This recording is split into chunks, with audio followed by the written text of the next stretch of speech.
A downtown Johnson City treasure, the Farmers Market, kicked off its 2012 season Wednesday with a good turnout of vendors and customers.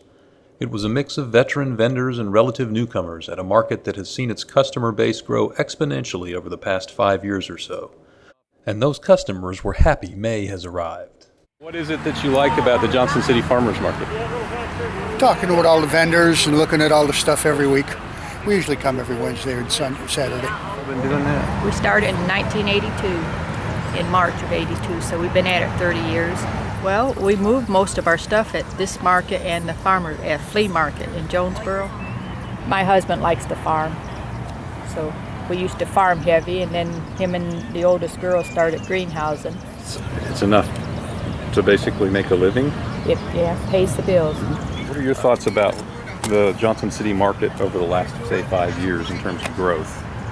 In terms of growth, it's done tremendous. It has really, really grown. I hope the younger people will come in and do that and not do away with all the farms.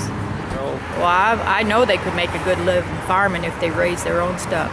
You know, get out in the field and work and raise it, they can make a very good living. Patrick Linkus has been farming in Gray for a few years now and agrees with Verbal. We have a great customer base. People, they want to know where it comes from. They want to know what's on it, if anything. I just like to buy local and fresh products. So have you been waiting for this day Yes, for absolutely. Several weeks? Yes, yeah. absolutely. You don't know where your food comes from. You don't know what's in your food.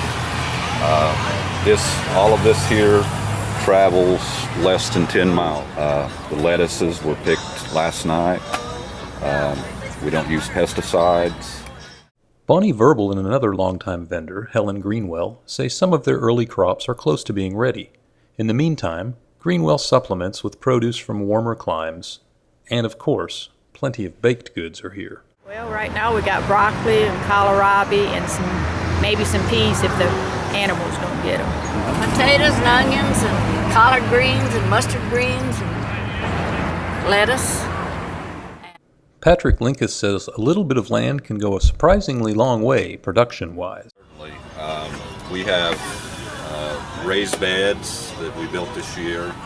Can get a lot of produce out of there. And succession planning. When the lettuce is done, we till that up to make room for other things. Big thing are tomatoes when it's tomato season, cucumbers, any of the vegetables really. We like all vegetables, so. Months of shopping and fellowship await. It all happens every Wednesday and Saturday, 7 a.m. to 2 p.m., just off State of Franklin Road between Spring and Roan Streets in downtown Johnson City.